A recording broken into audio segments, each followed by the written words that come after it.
Bonjour à tous et bienvenue pour une nouvelle vidéo Marprod. Alors aujourd'hui c'est la vidéo un petit peu nostalgie découverte, hein. Je parle nostalgie pour ceux qui connaissent déjà la figurine qui est à l'image en ce moment, et découverte pour les plus jeunes d'entre nous qui connaissent peut-être pas cette gamme-là, qui commence à se faire quand même relativement très rare sur le marché et en termes même de sortie sur les tables, parce que bah, maintenant c'est un peu des figurines de collection, et puis que la gamme de figurines au niveau de Games Workshop, Forge World et compagnie, et des Titans a tellement évolué ces dernières années que bah, c'est plus le genre de truc qu'on sort aujourd'hui, parce qu'il faut dire que la figurine a quand même un petit peu vieilli, mais c'est une pièce, on va dire, presque de musée.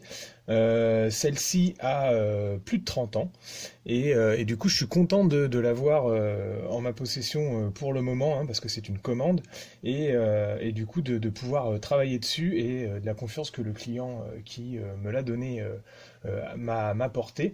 Et du coup, je suis content aussi de vous la présenter en vidéo parce que c'est le genre de pièce que je pense que j'aurai eu une fois à peu près dans ma vie. C'est pas le genre de truc que je vais récupérer régulièrement. Et en plus, c'est une commande un peu, on va dire un peu carte blanche où je vais pouvoir m'amuser dessus et du coup vous faire des vidéos assez sympathiques. Je pense, enfin c'est sûr même en plusieurs parties, hein.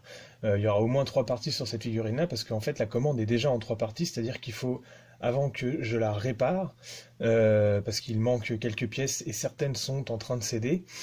Ensuite, il faut que j'améliore le kit, donc par là, il va y avoir des nouvelles impressions, peut-être de la gravure sur les plaques, des choses comme ça. Alors là, les puristes diront « Oh là là là, non, faut pas toucher à la figurine », mais c'est en accord avec le client. On va pas en changer la forme globale, on va pas en changer la typologie, mais par contre, on va peut-être améliorer un petit peu le kit, le moderniser un tout petit peu, c'est-à-dire, je sais pas moi, par exemple, pendre une bannière entre les jambes comme ça se fait aujourd'hui. Je vais peut-être venir graver toutes les zones de plaques qui sont aujourd'hui très très lisses, comme ça se faisait à l'époque, hein. Bon, c'est très bien pour le freehand, mais aujourd'hui on peut peut-être faire des délimitations avec ce genre de lignes un petit peu cassées, comme il peut y avoir, comme si les plaques s'assemblaient. Donc casser un petit peu ce côté très très lisse, tout en laissant la typologie du truc, et puis en laissant ces grosses zones et tout, pour pouvoir l'améliorer en freehand. Et troisième partie de commande, je vais devoir la peindre. Alors je sais que je n'ai pas un service de peinture, mais là c'est une commande toute option, et en accord avec le client, je vais donc m'occuper également de la peinture. Et donc je vais essayer de vous présenter ça en vidéo, même si pour l'instant, là je suis pas encore avec le nouveau pied que certains auront peut-être pu voir, et parce que certains ont souscrit à m'aider pour la chaîne et à voir le pied qui me manquait. Là je tourne cette vidéo avant d'avoir le pied, donc j'ai peu de recul. En fait je suis sur le second plateau de mon bureau, et j'ai à peine assez de recul parce que vous voyez pas le haut de la figurine. En fait vous voyez, voilà, je suis ici, donc il y a un lance-missile, ensuite il y a cette espèce de gros canon que j'imagine être un rapid fire battle canon aujourd'hui, mais bon il a aussi un petit côté lance-flamme. C'était quand même à l'époque où l'ensemble des gammes d'armes n'était pas aussi défini qu'aujourd'hui.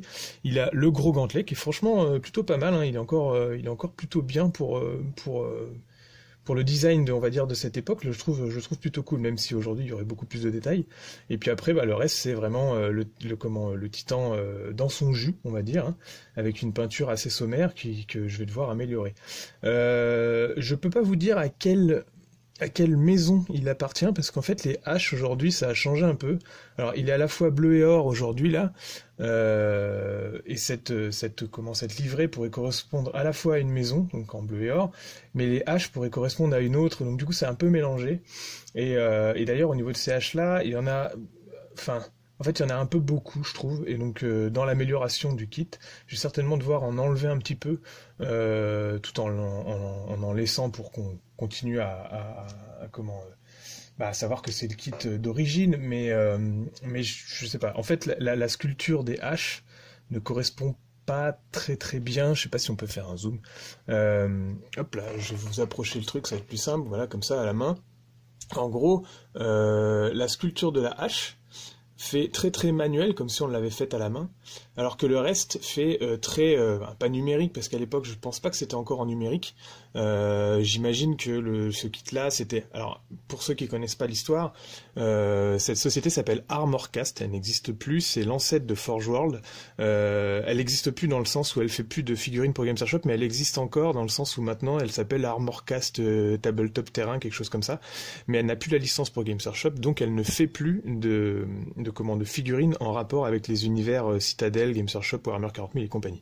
Mais à l'époque, elle faisait tout ce qui n'existait pas dans Warhammer 40 000 et que Games Workshop ne pouvait pas faire, et donc elle faisait tout ce qui était titan et grosses pièces, et surtout des trucs un peu exotiques qui ne faisaient pas partie de la gamme originale. Games Workshop s'axait sur la garde impériale, les Space Marines, tout ça, et eux ils faisaient un petit peu ce qui était à côté, et donc ils avaient des grosses créatures de tyrannides ou des trucs comme ça. Celui-là c'est un Warhound, donc c'est vraiment l'ancêtre du Warhound. Aujourd'hui il a un petit peu changé de gueule, et je suis même pas sûr que... Bah si, sur le Warhound on peut encore faire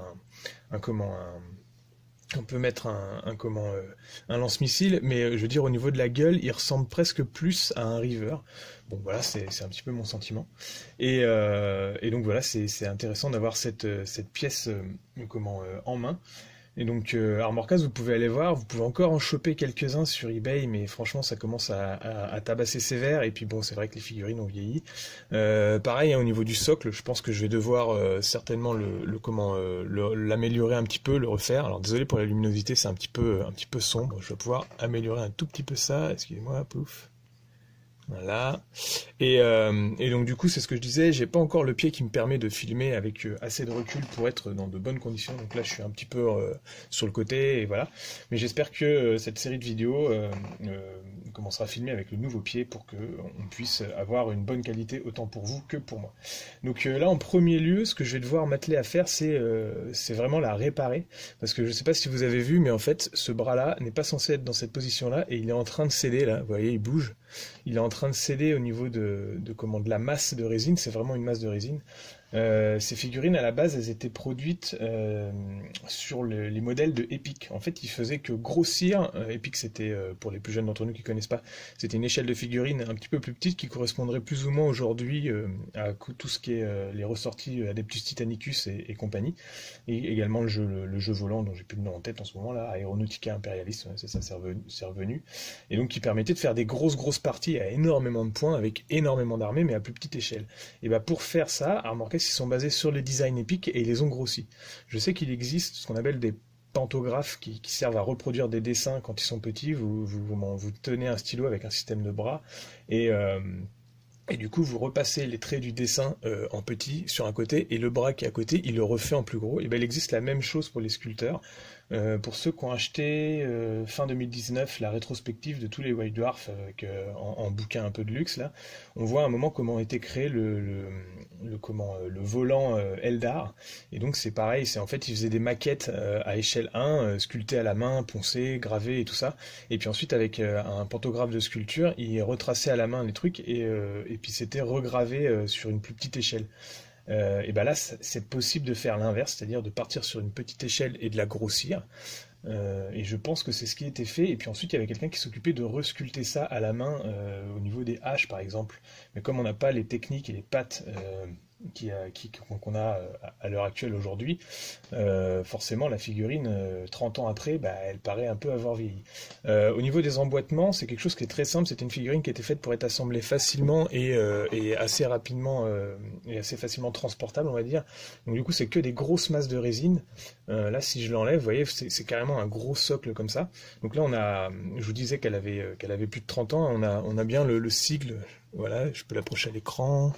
Voilà, comme ça.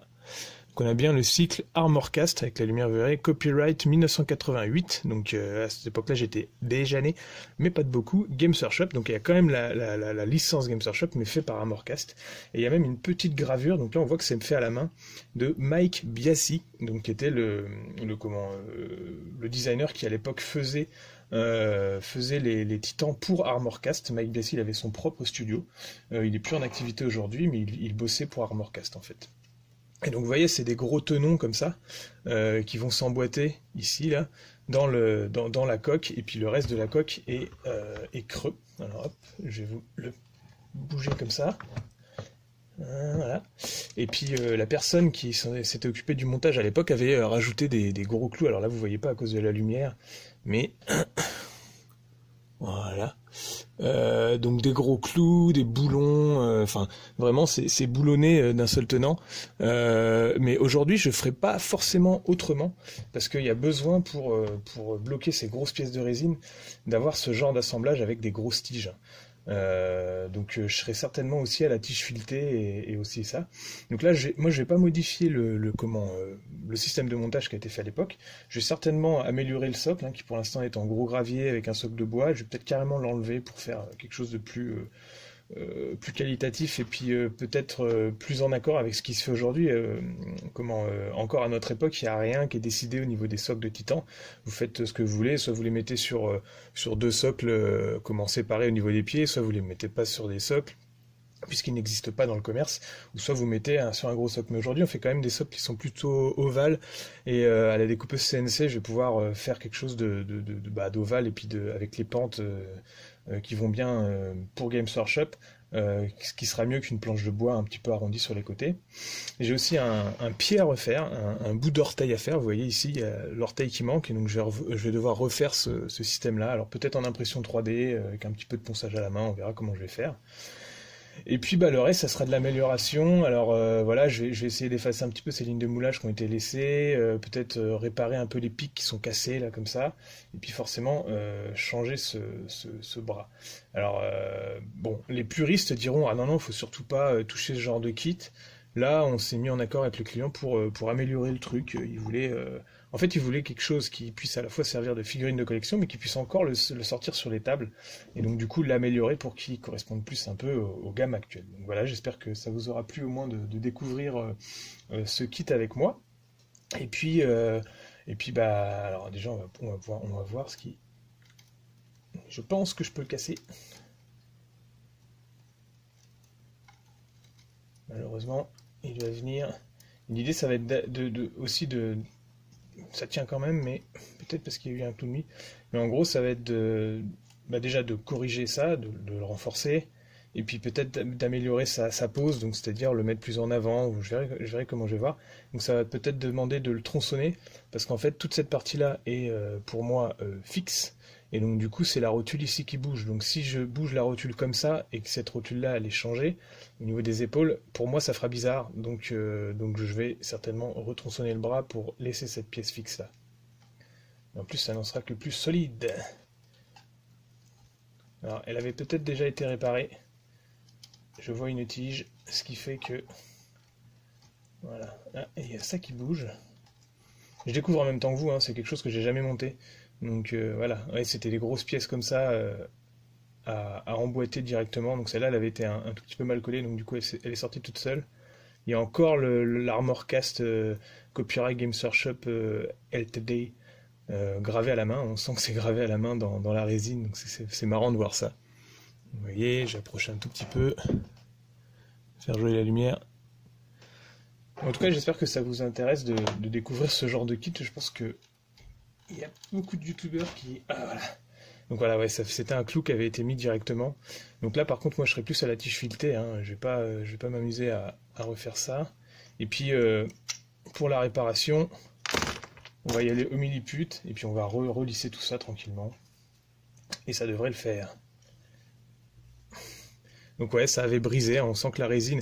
En plus, on sent que la résine est vraiment très très jaunie, et donc du coup qu'elle a certainement vieilli, malheureusement, le kit accuse son âge aussi, et puis les méthodes de production actuelles sont quand même meilleures, on contrôle un petit peu plus peut-être. Donc ok.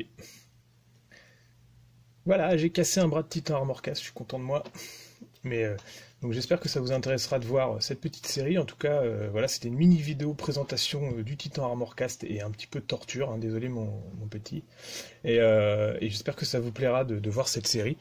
Et à bientôt pour la suite de ce gros projet. Je vais faire comme ça sur cette année-là. Je vais essayer de vous présenter des séries de projets en plusieurs parties, histoire que les vidéos soient un tout petit peu plus courtes et un peu plus buvables, autant pour moi que pour vous. C'est plus facile aussi dans le montage. Donc voilà, je vous laisse avec cette petite image du Titan, et puis à bientôt pour la prochaine vidéo sur ce gros projet. Et merci à tous de me suivre.